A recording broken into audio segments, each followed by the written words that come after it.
प्यारा साथियों नमस्कार, बहुत-बहुत स्वागत है आपका हमारे यूट्यूब चैनल चैतन्य स्टडी पर। और दोस्तों शिक्षक भर्ती परीक्षा और साथ ही साथ शिक्षक पात्रता परीक्षा से संबंधित आज की जो खबरें हैं, वो हम आपको यहाँ पर विस्तार से बताने वाले हैं। जैसे कि आपको अवगत है कि सीटीईटी का जो प्रमाण पत्र होता है, ठीक है? उसको आजीवन मान्य कराने की जो तैयारियाँ हैं, वह भी चल रही हैं। और साथ ही साथ में यहाँ पर ये भी बताया गया है इस न्यूज़ के माध्यम से कि अब यूपीटीईटी का जो प्रमाण पत्र है, उसको भी आजीवन मान्य करने की तैयारियाँ चलने लगी हैं। नई शिक्षक भर्ती किस प्रकार आएगी और कितने पदों पर आएगी, ठीक है? इस संबंध में जो जानकारी है वो हम आपको बताएँगे। और साथ ही साथ जो प्रशिक्षु या फिर जो अभ्यर्थी 69,000 शिक्षक भर्ती प्रक्रिया में शामिल हुए थे और भूलवश उनके किसी भी पॉइंट पर जो है त्रुटि हो गई थी, तो उनको जो है यहाँ पर एक सही करने का मौका दिया गया है, ठीक है? ये आप विस्तार से खबरें देखेंगे। देखिए, यूपीटीईटी का प्रमाण पत्र आजीवन मान्य करने की तैयारी, ठीक है?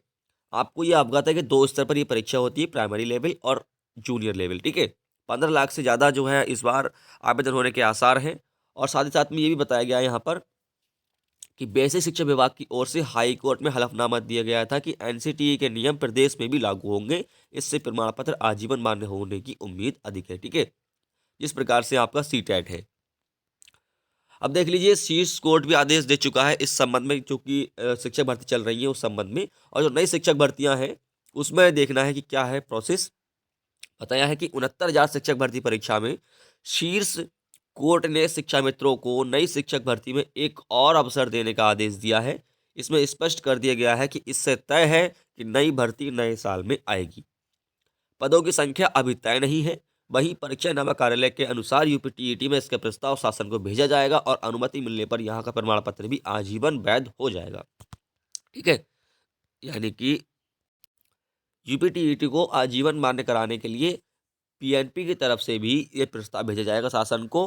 और यहाँ पर भी आजीवन वैध हो, इस प्रकार की जो कोशिशें हैं लगातार जारी हैं।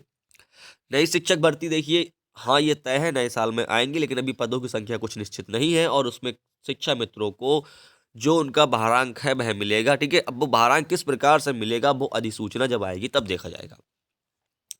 दोस्तों देखिए, आवेदन की त्रुटि सुधारने का जो अनुमति का निर्देश दिया गया है माननीय कोर्ट की तरफ से, वो देख लीजिए यहाँ पर। इलाहाबाद हाई कोर्ट ने 69,000 सहायक अध्यापक भर्ती की अभ्यर्थी के ऑनलाइन आवेदन में हुई त्रुटि सुधारने की अनुमति देने का निर्देश दिया है।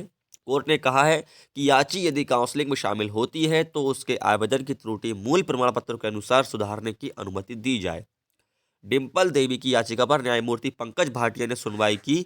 याचिका में कहा गया कि याची ने ऑनलाइन आवेदन करते समय भूलवश गलत प्रविष्टियां भर दी थी। इसमें संशोधन के लिए संबंधित अधिकारी को प्रत्यावेदन दिया, लेकिन उसकी अनुमति नहीं मिली। हाई कोर्ट द्वारा पारित सत्येंद्र कुमार शुक्ल केस का हवाला देकर कहा गया कि इस केस में ठीक इसी प्रकार के मामले ने त्रुटि सुधारने का निर्देश दिया है। कोर्ट ने उक्त केस के अलावा कि में याची को भी राहत दी है, ठीक है? कोर्ट ने उक्त केस के अलावा उक्त केस के आलोक में याची को भी राहत दी है, ठीक है? दोस्तों ये थी बहुत ही महत्वपूर्ण न्यूज़ जो आप देख चुके हैं यहाँ पर। शिक्षक भर्ती परीक्षा, शिक्षक पात्रता परीक्षा से संबंधित अगर यदि और भी कोई जानकारी आती है तो हम आपको उसके माध्यम से अपने चैनल के माध्यम से ज़रूर अवगत कराएंगे। चैतन्य स्टडी यूट्यूब चैनल को आप सब्सक्राइब कर लें। नमस्कार दोस्तों, धन्यवाद।